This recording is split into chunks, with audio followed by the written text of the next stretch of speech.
I'm going to tell you something I've never told anyone. Not my brother. Not my pastor. Not even my therapist. 3 weeks ago, I turned the security camera back on. My wife didn't know. And what I watched changed everything I thought I knew about my marriage, my life, and the woman I'd loved for 11 years. I'm not proud of what I did. But I'm also not sorry. Because the truth was already coming for me. I just happened to find it first. Stay with me. Because this story doesn't end where you think it does. My wife and I, we were the couple people pointed at. The ones at church dinners who finished each other's sentences. The ones your aunt would say, now that's what love looks like. 11 years. No kids yet, we were still trying. That part hurt us both. But we had each other. Or at least, I thought we did. She was the kind of woman who left little notes in my lunch bag. Who stayed up with me when I had nightmares. Who cried at dog food commercials. I'm serious. Dog food commercials. She had the softest heart of anyone I had ever known. And that's what made everything so confusing. About 8 months before all this happened, we had a break-in. Nothing major. Someone tried our back door. Didn't get in. But it scared her. So we got a security camera system. 3 cameras. Front door. Backyard. Living room. She knew about all of them. Then, about 4 months ago, I turned the living room one off. She'd mentioned it made her feel watched in her own home. I understood that. So I turned it off. And I told her I'd turned it off. And that was the truth. Until it wasn't. Something had been off for about 6 weeks. Not dramatic. Not obvious. Just small things. She started going to bed before me. She started laughing at her phone and then putting it face down when I walked in. She started saying I'm fine before I even asked how she was. You ever notice someone say I'm fine when nobody asked? That's not fine. That's armor. I want to be clear. I didn't go looking for a reason not to trust her. I went looking for a reason to trust her again. There's a difference. I wasn't trying to catch her. I was trying to convince myself I was being paranoid. I was hoping I'd turn that camera back on and see nothing. Just my living room. Just my couch. Just my life, exactly as I believed it to be. So one Tuesday night, she was visiting her mother, or so she said. I turned the camera back on. I told myself I'd check it once. Watch a few hours of footage. See nothing. Laugh at myself. Turn it back off. I did not turn it back off. And here's where I need you to really listen. Because what I found first was not what you're thinking. It was worse. And then it was better. And then it was the most devastating thing I have ever experienced in my adult life. All from the same camera. All in the same week. Before I go further, I need to know I'm not alone in this. If you've ever had that gut feeling that something was wrong and you didn't want to be right, drop a 1 in the comments. Just a 1. I'll explain why that matters in a minute. The first thing I saw was a man. Sitting on my couch. In my house. While I was at work. He was maybe 40. Calm. Comfortable. Like he'd sat on that couch before. Like he belonged there. My blood went cold. I didn't recognize him at first. Then my wife walked in from the kitchen. She sat across from him. Not next to him. Across from him. And the body language, I studied it like a crime scene. She was tense. He was talking. She was listening with her arms crossed. She did not look happy to see him. She looked afraid. I watched them for 22 minutes. No touching. No warmth. At one point she stood up and pointed toward the door.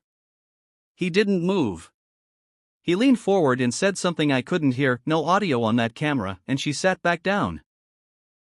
Like whatever he said made her legs stop working.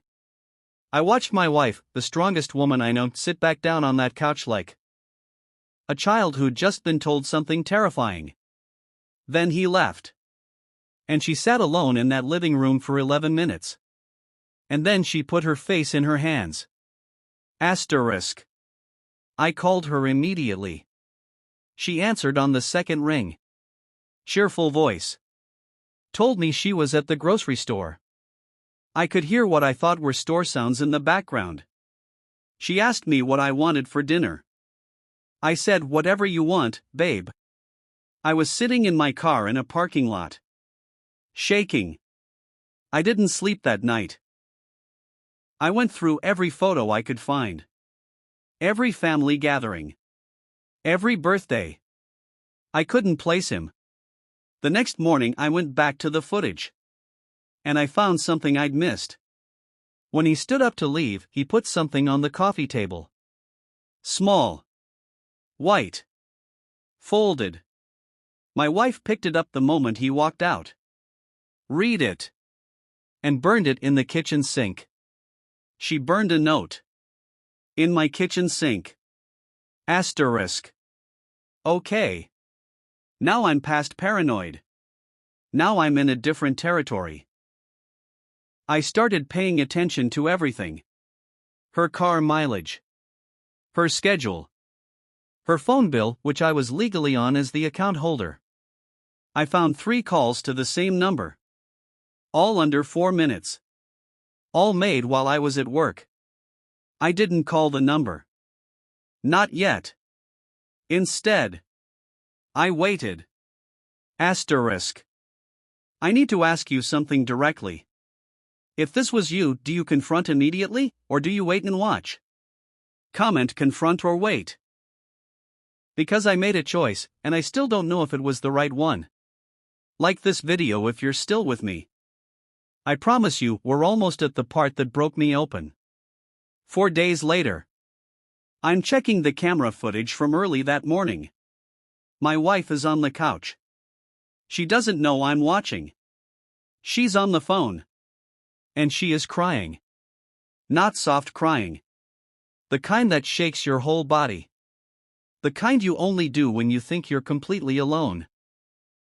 And I watched her pull out a notebook. And she started writing. For about 30 minutes, she just wrote. And then she tore out the pages. Folded them, and put them in her coat pocket. I almost called her right then. But I didn't. Because that afternoon, I finally called the number from the phone bill. A woman answered. A professional voice. She said, quote, "Thank you for calling the Victim Advocacy Office, how can I direct your call?" I hung up. I sat there. Victim Advocacy Office. The man on my couch wasn't her boyfriend. He wasn't an affair. He was someone threatening her. And my wife had been dealing with it alone. For God knows how long. Without telling me. Asterisk. Everything rearranged itself in my mind like a puzzle that had been assembled wrong. All those nights she went to bed early. The phone face down.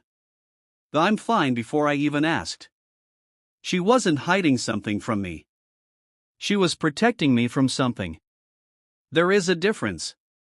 And that difference almost destroyed me. That night I made dinner. Her favorite. I set the table properly. Lit a candle. She walked in and looked at me like I'd grown a second head. She said, "What's the occasion?" I said, "Sit down. I love you. And I need you to tell me the truth. Not to protect me. Not to keep me calm. The actual truth. Because I've been watching you carry something heavy for weeks. And you don't have to carry it alone anymore." She didn't ask how I knew. She just exhaled. Like she'd been holding her breath for 2 months. And she told me everything. The man on the couch was someone connected to a legal situation from her past before we met. Someone she thought was gone. He had come back, threatening to go public with something that could embarrass her professionally. She'd been working with a victim advocacy group to handle it legally. She didn't tell me because she was ashamed. Not of what she'd done, but of the fact that she'd let fear make her go silent. She thought I'd see her differently. She thought I'd think she was weak. Asterisk. I took her hands. And I said, the only thing I see is someone who fought alone when. She didn't have to. You are the least weak person I have ever known. And I'm so sorry, that I didn't make you feel safe enough to tell me. She cried. I cried. The candle burned halfway down. Neither of us moved. Here's the part one haven't told anyone. When I went back through all the camera footage one more time, I found a clip I'd missed. From the night before she first got that visit. My wife. Alone in the living room. At midnight. Writing something. She holds it up. And even on that grainy footage I can read it. Because she held it close to the camera. Almost like she knew. Almost like she wanted me to see. It said, I hope you never have to see any of this. But if you do, please know I was always trying to come home to you. I don't know if she knew the camera was on. I've never asked. Some things, you let them be what they are. I turned the camera off the next morning. For good. And I've never turned it back on. Some privacy is sacred. And some people, even when you watch them when they don't know it, show you exactly who they are. She showed me. And I will spend the rest of my life being worthy of that note. The man was dealt with legally. He's gone. My wife is okay. We are okay. Better than okay. We now talk about everything. Even the hard things. Especially the hard things. If this story made you feel something today, like this video. And in the comments, tell me. Did you see that ending coming? Because I've told this story once. And I will never tell it again.